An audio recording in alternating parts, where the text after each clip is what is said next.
Good night. So the title of this video, but before I give the title of this video, I do want to say one thing.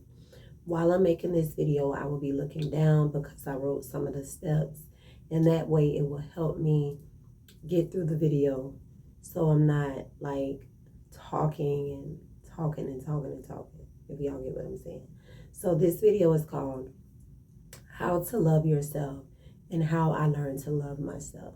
Okay, and this is going to be 6 steps. I'm going to make more videos like this, but these are just 6 steps that I'm going to give to you guys to explain how I fell in love with myself and how to love yourself. Okay, so the first thing is I learned to embrace change. Change is one of those things that's very scary. It's so scary because you don't know what's going to come of change. It's an unknown feeling.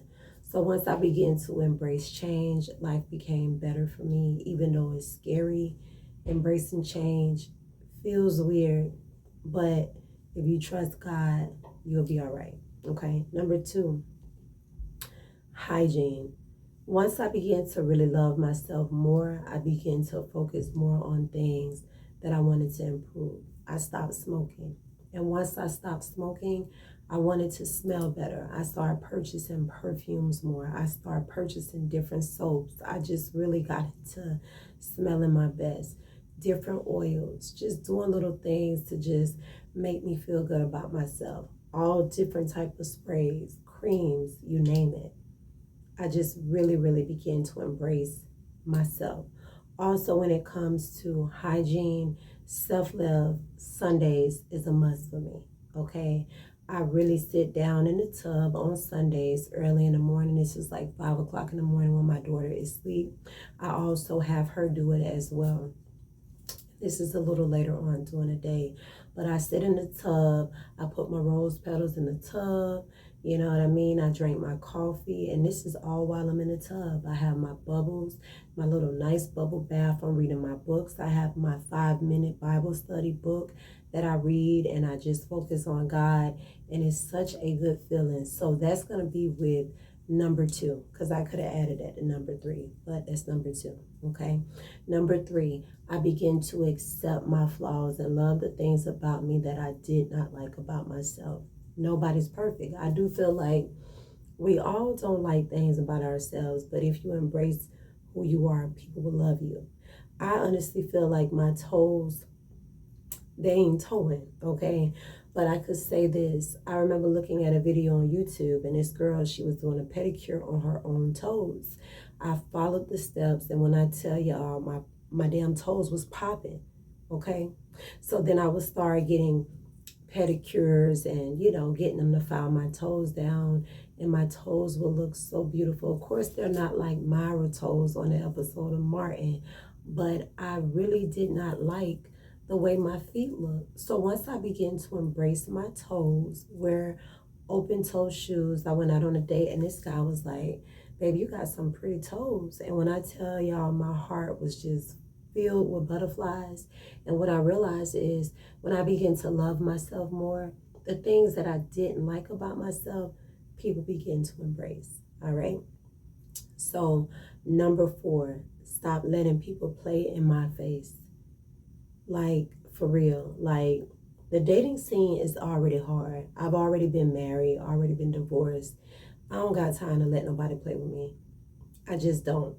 And I can understand, like, when you're dating, you're getting to learn to know whether or not if you like a person or not. If a person does not like me, that's fine. You can go ahead and go, but you're not going to play with me. You know what I'm saying? Because you can tell if a person really like you or not. Just like as women, we can tell if somebody like us. So if somebody really like me and I don't really like them, I got to do what I got to do. I don't want to hold them on. And a lot of times with guys, they would tend to hold us on for a lot of different reasons. Y'all know why. But I'm not here to let nobody play in my face. Ain't got time for it. I don't give a damn if I met you the first night and we got cool, or we got cool 2-3 months. You're not gonna disrespect me. You gotta show me you gotta give me respect, because I'm genuinely a good person, and that's how I come off. So once I feel like I got to overly protect my feelings. I got to go off.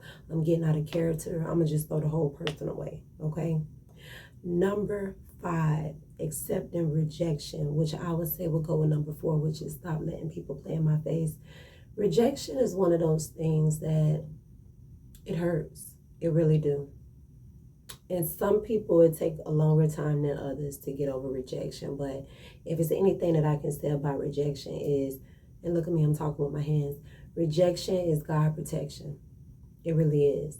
And at the moment when I can remember really liking a person, I just didn't understand because my mind was so focused on them. I don't really like a lot of people.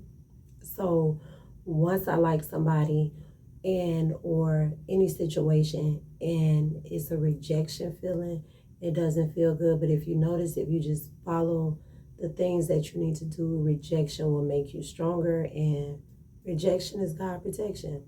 We've all been there before where we don't like somebody and nobody's perfect. I've rejected people, so it's just something that is a part of life. It hurts, but yes, that's how it is. I had to accept it, okay?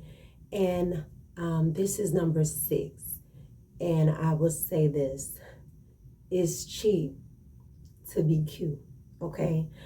Don't get me wrong, like wearing different wigs, you know, some wigs cost $1,000, $1,500, even more, okay? HD lace, you name it. Listen, I am constantly changing. I know my hair is not bone straight right now, but this wig was $20. This is a half a wig, and I'll show y'all.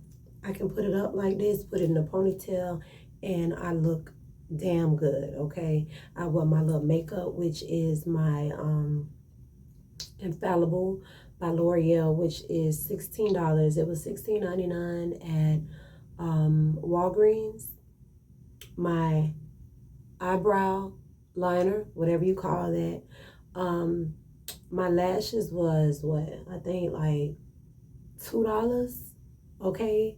And my eyeliner, my lash glue, like, it's cheap. These earrings, about like $1.50, and I've had these earrings for a long time. Some of the things that I purchase are expensive. Of course, if you purchase something, you know, expensive, it may last longer. It depends on the product. But even when it come down to this was so cheap, and I done had this for a long time. So long. Like, accessories. My accessories be hella cheap. Macy's got some nice costume jewelry. Like, I am a costume jewelry girl. Like, I'll be iced up with the fakest shit. Okay? Because if a person ever try to take, they can take it. I'm fine with it. Because guess what? It ain't real. It's not. You know, like I say, I like to wear nice stuff. I'm not going to make it seem like I'm cheap with everything, but it's really cheap to be cute. I mean, it's cheap to be cute nowadays. Like Amazon, nice wigs, $200. Half a wigs, $20. Kankalon hair. You can do a whole ponytail that can last for about a good week or 2 weeks. And that was a $10 hairstyle. Like, twist outs. You know, you name it. So these are 6 ways that I learned to love myself. Of course, I added like other things in, which was Self-Care Sunday, and just different things that I elaborated on concerning these different steps. But I really hope that these steps help anybody that want to love themselves more, because it is hard to love ourselves, especially in this day and age where society has always put so much emphasis on being a woman, but it is extremely difficult now. So with that being said, you guys, have a good day.